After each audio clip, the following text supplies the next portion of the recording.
Let me say that again. The more they screw up, the more money they make. Political bear nation ready to dive, where opinions spark and the debates thrive. Hold on tight. Hey guys, welcome back. This is Brown Chubby Bear for Political Bear Nation. Most of my videos in the past month have been a little heavy, honestly. Some have been frightening, and many are filled with justified anger. But today, we're going to do something a little different. Today, I'm going to show you why conservatives and libertarians are just flat out wrong when they constantly call the federal government ineffective or useless. Ronald Reagan once said, I've always felt the 9 most terrifying words in the English language are, I'm from the government and I'm here to help. It got a lot of applause, but he was dead wrong. Today, we're going to break down how 4 huge, profitable companies, household names really, wouldn't even exist without help from the federal government, certain members of Congress, and yes, you, the American taxpayer. So let's start with Google, now formerly part of Alphabet, which, by the way, is a dumb name, but I digress. Google's story begins, well, before Google even existed, which is kind of hard for some of my younger viewers to even perceive, but yeah, that was the thing. Google wasn't always here. Way back in 1969, during the Cold War, the Department of Defense funded a military research project called ARPANET. That was short for the Advanced Research Projects Agency Network. The goal was to build a communication system that could survive even if parts were destroyed in a nuclear attack. ARPA, now known as DARPA, funded this groundbreaking work because no private company would take on something this massive, this speculative, and with no clear path to profitability. That's what makes federal government so essential. It can fund innovation when the private sector won't. Private corporations are great for chasing profits, and profits drive innovation. That's how we ended up with things like the iPhone and lots of Apple competitors, but none of that would have existed without the internet. And the internet, as we know it today, only exists because of the federal government. ARPANET's early network linked 4 institutions: UCLA, Stanford Research Institute, UC Santa Barbara, and the University of Utah. They were connected through special computers called Interface Messaging Processors, or IMPs. And yes, I could go full geek mode here, but I'm going to keep my inner nerd in check and stay on the politics for this one. Now, my younger audience may not remember this, but back when Al Gore ran for president against George W. Bush, he was mocked for supposedly saying he invented the internet. During my service in the United States Congress, I took the initiative in creating the internet. What he did do and what he did say is that he pushed legislation in the 1980s, and that legislation turned ARPANET into the commercial internet we now know today. In 1986, with fewer than 5,000 computers connected, Gore introduced the Supercomputer Network Study Act. It proposed linking national labs, universities, research centers into one high-speed network. Most of Congress thought it was a waste of money. Ronald Reagan didn't want to fund it. Republicans and libertarians said it wasn't the government's job, but Gore kept pushing. In 1988, he came back with the stronger bill, the Higher Performance Computing Act. He tried to get private companies involved to help fund it, but IBM and AT&T didn't want to invest. There was just too much risk. They had no idea if it would ever amount to anything, and at the time, they couldn't even think of a way they could eventually make a profit from their investment. Al Gore eventually reframed the bill and convinced Republicans and libertarians that it contained critical legislation to remain economically competitive. This was very important back then because Japan was threatening to overtake the American economy at the time. He also sold it as being critical for national security to make sure Republicans couldn't use the same excuses they used before. It took 3 years and a national security angle to finally pass a bill with $600 million in funding. The bill was passed in 1991, and that $600 million, it would be $1.64 billion in today's money. Had Gore given up back in 1986, who knows where we'd be today? Geeks like me recognize the names like Vint Cerf and Bob Kahn, who actually built the technical foundations of the internet, and they publicly stated, as a senator, Gore was the first elected official to grasp the potential of computer communications to have a broader impact than just improving science and scholarship. He provided much-needed political support for the speedy privatization of the internet. Now back to Google. Sergey Brin and Larry Page, the co-founders of Google, were simple grad students at Stanford when they built their revolutionary search algorithm. Their work was funded by grants from the National Science Foundation and DARPA under the Digital Libraries program. Their research was also backed by an intelligence community initiative called MDDS, or Massive Digital Data Systems, that was funded by the NSA and CIA. That program was meant to help intelligence agencies track individuals and groups online. So Google's ability to track your behavior and sell targeted ads was literally born out of national security funding. In 2024, Google, well, actually parent company Alphabet, I really do hate that name, brought in $350 billion in revenue. They paid $19.7 billion in taxes. They employ over 182,000 people in the United States. And none of it would have happened without federal research grants and infrastructure that was built by the federal government. And let's be real, if the internet hadn't been commercialized, you wouldn't be watching this video on YouTube, and I wouldn't have made it. But let's keep going. Next up, Qualcomm. This company went from startup to telecom giant thanks to, you guessed it, government funding. In the late 1980s, Qualcomm was working on a satellite messaging system called Omnitrax. They realized they could apply a military radio technique called Code Division Multiple Access, or CDMA. And my older viewers will be familiar with that term, or at least most of you will, because a lot of us got our first cell phones in a mall, maybe even a kiosk, and you probably remember those expert teenagers telling you about the greatness of CDMA. Well, if you had a Verizon or Sprint phone back in the day, you were using CDMA technology, and it was the rival for the standard GSM that came out of Europe. Qualcomm built a licensing empire around CDMA, and it started with federal taxpayer dollars. In 1985, Qualcomm got a $1.5 million grant through SBIR, the Small Business Innovation Research Program. That money funded their prototype circuits for cell towers and handsets. SBIR was created through bipartisan legislation signed by Reagan in 1982. Later, Republican Congressman Darrell Issa introduced legislation mandating CDMA technology in Iraq's post-war telecom rebuild. Without the federal government, Qualcomm wouldn't have been able to beat GSM, the European standard.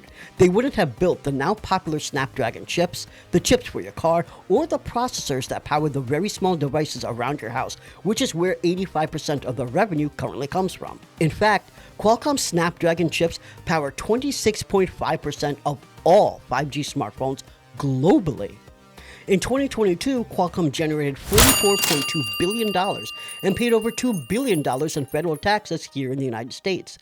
Their entire foundation was built on government funding. Now, let's get away from the tech sector for just a moment.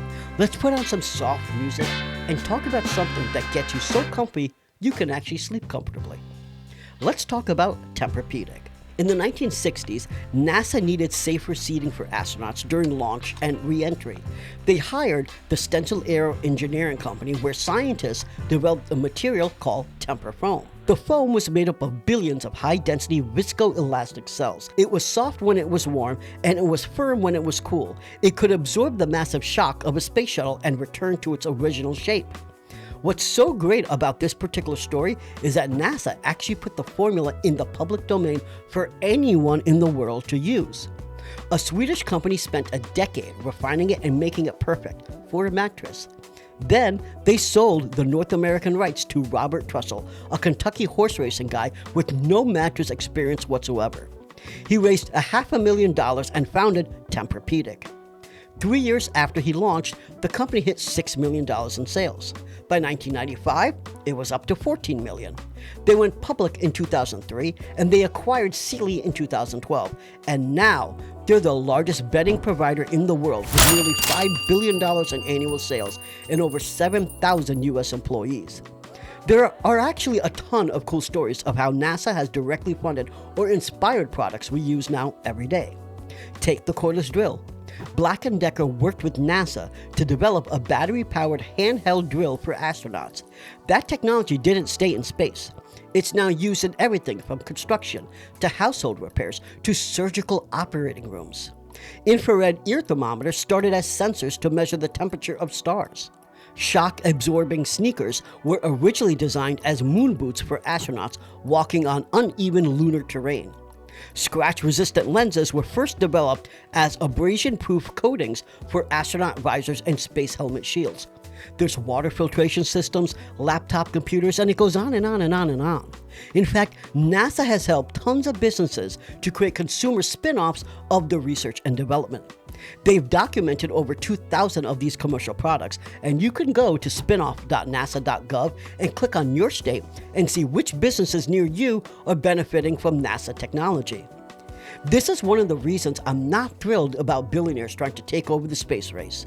We've already seen what happens when that goes sideways.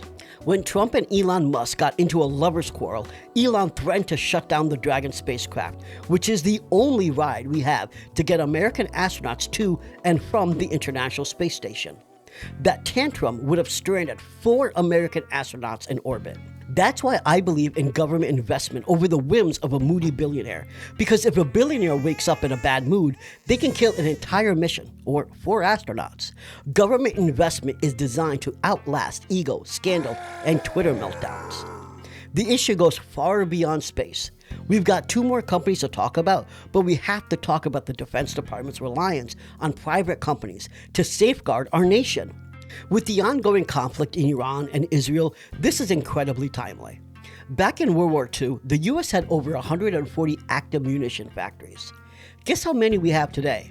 Just 32. In 1993, after the Cold War, Defense Secretary Les Aspin gathered the top defense contractors for a meeting that insiders now call the Last Supper. His message? Consolidate. Over the next 5 years, 51 major defense companies merged into just 5 giants, resulting in $55 billion worth of mergers between 1992 and 1997. That consolidation changed everything.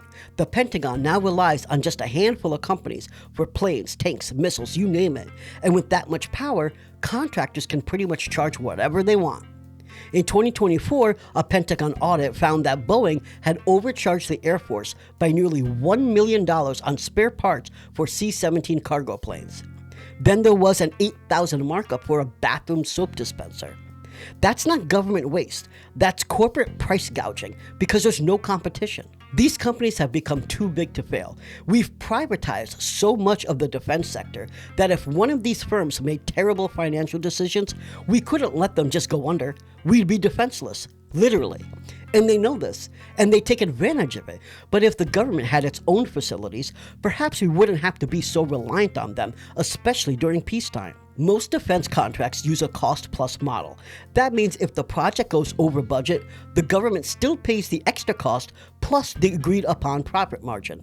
Let me say that again. The more they screw up, the more money they make.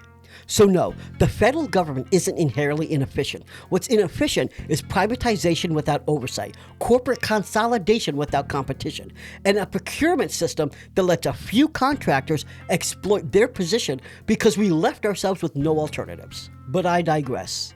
And if you still think the federal government can't do anything right, let's talk about Uber and Lyft. The entire rideshare economy, Uber, Lyft, Doordash, whatever, only exists because of a Cold War military project. The global positioning system cost over $10 billion to develop. That's $73 billion in today's money. What private company would have made that investment? It began in 1957 after Russia launched Sputnik. Scientists at Johns Hopkins discovered something very interesting. The frequency of radio signals transmitted by Sputnik increased as the satellite approached, and the signal frequency decreased as it moved away. This, in physics, is called the Doppler effect. So they figured if they could track satellites, they could locate the receivers on Earth. In 1958, ARPA, the same organization that we talked about in the beginning of this video that helped develop the internet, started building what became Transit, the world's first satellite navigation system. By 1968, a 36-satellite constellation was operational, and it was used by the Navy, and it even corrected global maps. Yeah, maps were still wrong until the 70s. Then, in 1983, Korean Airlines Flight 007 accidentally entered Soviet airspace during a scheduled flight from New York to Seoul via Anchorage, Alaska. The flight drifted off course due to an incorrect autopilot mode setting, and it was shot down. 269 people died, including U.S. Congressman Larry McDonald. See, back then, there was no real-time GPS for commercial flights. The system was only available for American military use. The Soviet Union thought the aircraft was a U.S. spy plane. Mind you, this is in the height of the Cold War. 2 weeks later, Ronald Reagan made GPS publicly available for civilian use, so tragedies like this wouldn't happen again in the future. Then in the year 2000, Clinton removed selective availability, improving GPS accuracy from 100 meters to 20 meters. Up until this point, GPS was only accurate up to 100 meters, or 328 feet in freedom units. Clinton changed that, and it has only become more and more accurate over time, and that's why ride-sharing works. Imagine life without Uber, Lyft, or Doordash food delivery. No real-time maps, no one arriving at your door in 12 minutes with a burrito. Without GPS, your convenience economy vanishes. Not to mention that Uber employs 20,000 people in the United States. Lyft employs roughly 2,800. Both provide supplemental income to millions of drivers. None of that works without GPS. Today, the global positioning system costs about $1.3 billion a year to operate, but it adds $1.4 trillion in U.S. economic value. What an investment. There's so much more, but I can only talk about so much in one video. Microwaves, they came from World War II radar tech. Duct tape, invented because a factory worker wrote to FDR and noticed that ammunition boxes sealed with paper tape were nearly impossible for soldiers to open up quickly under fire. She suggested waterproof fabric tape, and now you probably have a roll of duct tape in your house. I know I do. So the next time a libertarian, a Republican, or a MAGA bonehead says the federal government is worthless, ask them how they ordered dinner, got home from the airport, or Googled their latest conspiracy theory. They're using taxpayer-funded innovations every single day, and they don't even realize it. For decades, the federal government has been one of the greatest engines of innovation in the world, but privatization and decades of conservative hostility have stripped it of that role. It's not that government can't do big things anymore, it's that we have stopped letting it. I hope you got something out of this video, and if you did, don't stop here. Check out my video on Leonard Leo, the guy who hijacked the Supreme Court, or my deep dive into Palantir, the surveillance company Donald Trump wants to use to spy on Americans. They're on the screen somewhere. Click one and watch. Until next time, I'm Brown Chubby Bear, and this is Political Bear Nation.